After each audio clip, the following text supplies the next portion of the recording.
नमस्कार, Marathi kitchen creation या YouTube चॅनलवर मी सुनीता तुम्हा सर्वांचे मनापासून स्वागत करते। 31 डिसेंबरसाठी खास अशी पावभाजी रेसिपी येथे आपण पाहणार आहोत। अगदी झटपट कुकरमध्ये ही आपण तयार करणार आहोत। पद्धत थोडीशी वेगळी आहे कारण आपण यामध्ये भाजी पहिली शिजवून घेणार नाही तर सर्व एकत्र शिजवणार आहोत।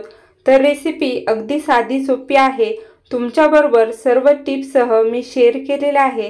व्हिडिओ नक्की पूर्ण पहा। तुम्हाला कसा वाटला ते मला कमेंट करून नक्की सांगा। चला तर मग झटपट अशी तयार करूया आपल्या सर्वांच्या आवडीची पावभाजी रेसिपी। त्यासाठी येथे सर्व भाज्या मी कट करून घेतले। आता छोटं मिक्सरचं भांडं घेऊन त्यामध्ये 2 मध्यम आकाराचे टोमॅटो, अर्ध बीट मिक्सरच्या भांड्यामध्ये घालून आपल्याला या सर्वांची छान अशी पेस्ट येथे तयार करून घ्यायची। आपल्याला एवढीच पेस्ट तयार करून घ्यायची। बाकी सर्व साहित्य तुम्ही पाहू शकता आपण कट करून वाटीच्या प्रमाणात काढून घेतलेला आहे। त्यानंतर आता 2 लिटरचा कुकर गॅसवर ठेवून त्यामध्ये 4 पळ्या तेल घालून घेतलं। एक मोठा तुकडा बटर यामध्ये घालून घ्यायचा।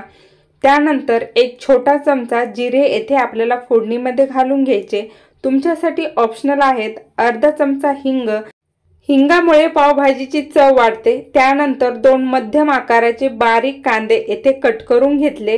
हे पहा, या पद्धतीने कांदा आपल्याला फोडणीमध्ये घालून घ्यायचा।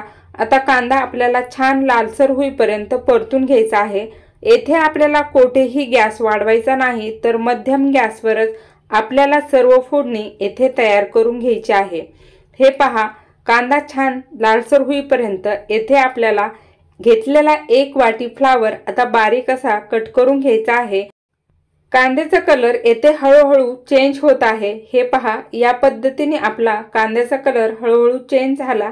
आता कांदा छान लालसर झाल्यानंतर यामध्ये मसाले घालायचे। अर्धा चमचा गरम मसाला पावडर, त्यानंतर 1.5 चमचा पावभाजी मसाला येथे मी घालून घेत आहे। तुम्हाला पावभाजी कशी तिखट हवी आहे त्यानुसार मसाले वापरा। आता हे पहा, हे सर्व आपल्याला छान फोडणीमध्ये मिक्स करून घ्यायचं। येथेही आपल्याला गॅस वाढवायचा नाही। मसाले सर्व व्यवस्थित असे मिक्स झाल्यानंतर तुम्ही येथे पाहू शकता की छान असा कलर आलेला आहे। आता अजून छान कलर येण्यासाठी यामध्ये अर्धा चमचा हळद पावडर घाला। त्यानंतर आपण तयार करून घेतलेली टोमॅटो आणि बीटची ग्रेव्ही यामध्ये घालून घ्यायची। हे पहा, ही सुद्धा आपल्याला छान अशी तेल सुटेपर्यंत परतून घ्यायची आहे। कारण की बीट आणि टोमॅटो दोन्ही कच्चे होते तर त्याच्यातला कच्चापणा जाईपर्यंत हे आपल्याला छान असे परतून घ्यायचे आहेत। आता हे सर्व घालून घेतल्यानंतर येथे मी मीठ घालून घेत आहे। अर्धा चमच्याच्या प्रमाणात मीठ घालून घेतलं। त्यामुळे टोमॅटो आणि बटाट्याची ग्रेव्ही पटकन अशी शिजली जाईल आणि चवही छान येईल। हे पहा, हे सर्व आपण परतून घेत असतानाच आपल्याला सर्व भाज्या धुवून घ्यायच्या आहेत। धुवून स्वच्छ करून झाल्यानंतर आपल्याला त्या भाज्या यामध्ये घालून घ्यायच्या। आता आपल्या ग्रेव्हीला छान असा कलर आलेला आहे आणि तेलही येथे छान असं सुटलेलं आहे, तुम्ही पाहू शकता। आता उरलेल्या सर्व भाज्या यामध्ये आपल्याला घालून घ्यायचा।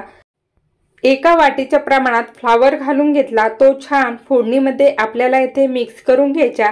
त्यानंतर येथे मी 3 शिमला मिरच्या बारीक अशा कट करून घेतल्या, त्या सुद्धा आपण फोडणीमध्ये येथे घालून घेणार आहोत।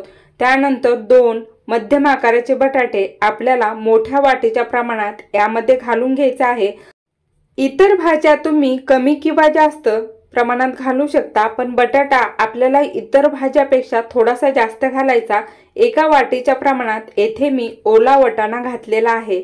आता ह्या सर्व भाज्या आपल्याला फोडणीमध्ये छान अशा 2 ते 3 मिनिटांसाठी व्यवस्थित अशा परतून घ्यायच्या आहेत। पावभाजीमध्ये आपण भाज्यांचं प्रमाण कमी किंवा जास्त करू शकतो। बटाट्याचं प्रमाण फक्त थोडं जास्त ठेवायचं आणि आपल्या आवडीनुसार पावभाज्या घ्यायच्या। हे पहा, येथे आता सर्व आपलं व्यवस्थित असं मिक्स झालं।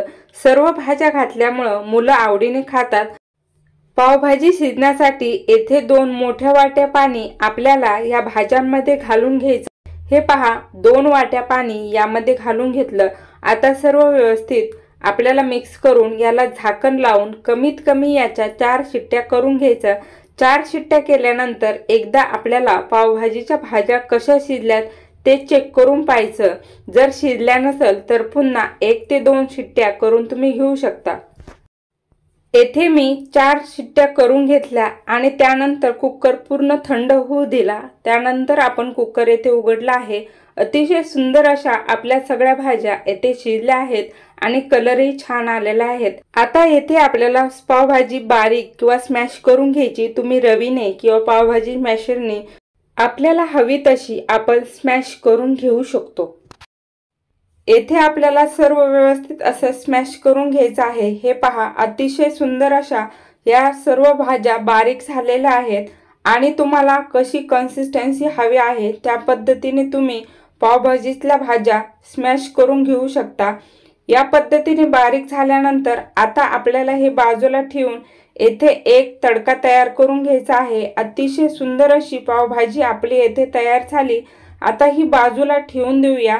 त्यानंतर एक तडका पॅन गॅसवर ठेवून त्यामध्ये 1 पळी तेल आणि 1 तुकडा बटर घालून घेतलं। त्यामध्ये कोथिंबीर घातली। आता यामध्ये पावभाजी मसाला किंवा गरम मसाला घालून घ्यायचा। छान असा तडका तयार करून घ्यायचा। त्यानंतर आपण तयार करून घेतलेल्या पावभाजीवर हा तडका घालून घ्यायचा। यामुळे पावभाजीला अतिशय अप्रतिम अशी चव येते। आता गॅसवर एक तवा तापत ठेवून त्यामध्ये 1 पळी तेल घालायचं। 1 मोठा तुकडा बटर येथे घालून घ्यायचा। दोन्ही छान असे गरम झाल्यानंतर कट करून घेतलेली कोथिंबीर यामध्ये घालून घ्यायची। त्यानंतर 1 चमचा पावभाजी आपल्याला यामध्ये घालून छान अशी मिक्स करायची। छान असा आपला येथे तडका तयार झाल्यानंतर यामध्ये घेतलेले पाव आपल्याला छान असे गरम करून घ्यायचे आहे। तुम्हाला जर हवं असेल तर हे पाव कट करून सुद्धा गरम करू शकता। याच पद्धतीने हे पाव कट न करता गरम करून घेत आहे। हे पहा, या पद्धतीने आपले येथे पावभाजी बरोबर खाण्यासाठी पाव सुद्धा तयार झालेले आहेत। आता झटपट अशी गरमागरम पावभाजी आणि पाव आपण येथे वाढून घेणार आहोत। त्यासाठी सर्वप्रथम पावभाजीची प्लेट घेतली। त्यामध्ये कांदा लिंबू घालून घेतलं। कांद्यावर छान अशी कट केलेली कोथिंबीर घातली। त्यानंतर गरमागरम पावभाजी येथे आपल्याला सर्व करून घ्यायची आहे आणि तुम्ही पावभाजी पाहू शकता, अतिशय घट्टसर छान अशी आपली तयार झाली आहे आणि कलर तर अतिशय अप्रतिम असा आलेला आहे। लहानापासून मोठ्यापर्यंत सर्वांची आवडती रेसिपी म्हणजे पावभाजी रेसिपी आपण अगदी झटपट कुकरमध्ये येथे तयार केली आणि सर्व टिप्स सुद्धा पाहिल्या। तर या 31 डिसेंबरला नक्की करून पहा। तुम्हाला जर ही रेसिपी आवडली असेल तर मला कमेंट करून नक्की सांगा। व्हिडिओ जर आवडला असेल तर लाईक, शेअर आणि माझ्या चॅनलला नक्की सबस्क्राइब करा। बेल बटन नक्की प्रेस करा। खा प्या आनंदी रहा, एकमेकाची काळजी घ्या। व्हिडिओ पूर्ण पाहिल्याबद्दल तुम्हा सर्वांचे मनापासून धन्यवाद।